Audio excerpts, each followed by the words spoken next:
광주지검 장흥지청 사례 얘기는 들으셨을 거예요. 예. 특수활동비로 공기청정기 렌탈, 기념사진 촬영 이렇게 했었던 사안인데요. 이것이 특수활동비 사용 목적과는 상관없는 잘못된 지출이죠.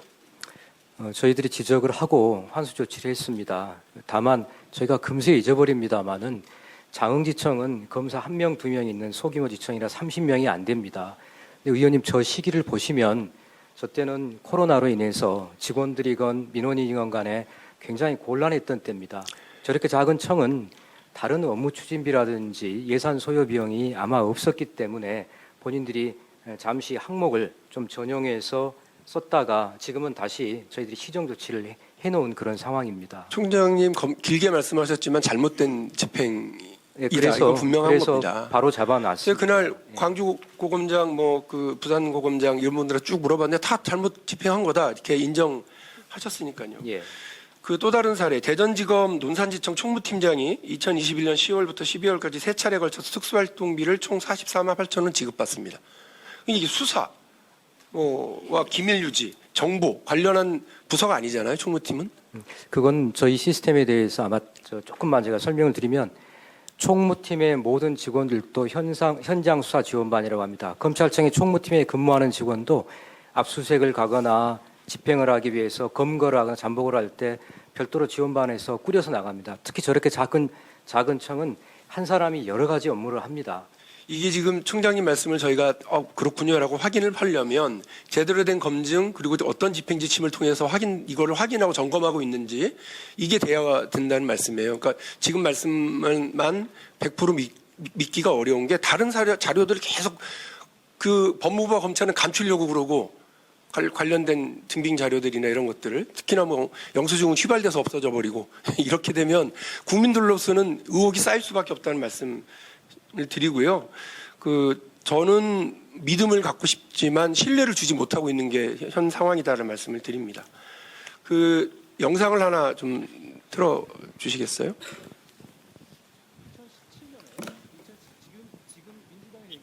소리가 안 나네요.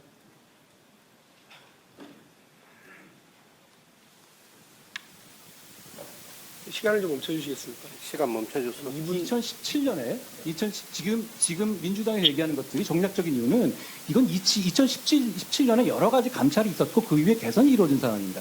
예를 들어 가지고 이걸 가지고 그 국민의 세금을 빼먹었다 이런 정도 얘기가 되려면 2018년에 역시 같은 곳에서 국회의원이 선관위와 이 국회 사무처에다가 영수증 이중 제출에 돈 빼먹은 거 밝힌 게 있었어요. 그 중에서 사과하시지 않았습니까? 그 정도는 돼야 증거가 있는 거예요. 이거는 그냥 어떻게 영수증이 있고 그게 되어 있고 어떻게 되어 있는지 아무런 근거도 없이 그냥 떡값이라고 주장한다? 저는 그건 굉장히 모욕적인 얘기라고 생각합니다. 이게 지난 8월에 국회 현안 질의 때 제가 아까 말씀드린 것처럼 왜 말싸움을 하려고 저러나 싶었던 그 장면입니다. 그러니까 정략적이다 민주당이 이렇게 규정해버리고 뇌피셜이다 이렇게 발언하고 모욕적이다 이렇게 끝을 맺습니다. 그러니까 장관이 저렇게 하실 게 아니라 제도 개선 이렇게 해서 신뢰를 주겠다고 말씀하시는 게 맞았다고 생각을 하고요. 제가 아까 말씀드렸습니다만 국회의원들을 지금 이제 저격을 하고 계시는 건데 국회의원들 중에 물론 전희경 의원 1,300만 원, 최교일 의원 365만 원 이런 분들도 있습니다만 임종성 의원은 14만 1,000원이에요. 그러니까 이게 착오를 통해서 생겨난 이중제출 건이었는데 이거를 그래서 국회에서는 바로잡고 제도 개선을 했습니다. 다 물론 반납하고요. 근데 지금 투명하지 않게 집행되고 그리고 이어지고 있는 검찰 특활비와 관련해서는 이거는 예산을 삭감해야 되는 지금 상황이라고 저는 생각을 합니다.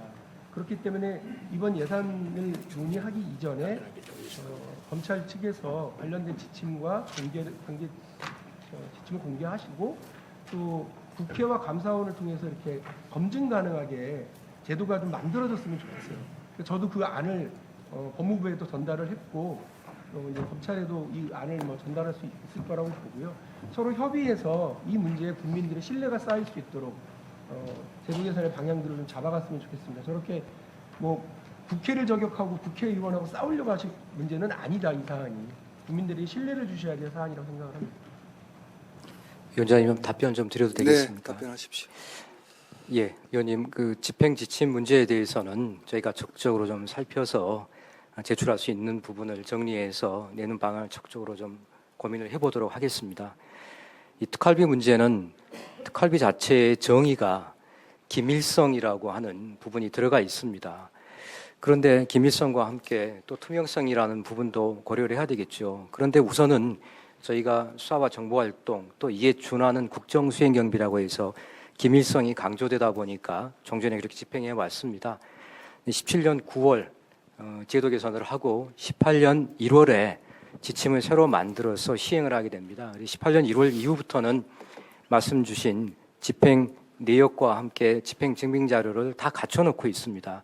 이번에 재판에서 제출해달라고 판결 결과가 나온 것 그대로 하고 있습니다. 다만 판결 결과에서 수령자나 집행 내역이 되는 부분은 그 부분은 가리고 제출하라고 법원에서 판결이 이루어졌기 때문에 그 판결에 따르고 있는 겁니다.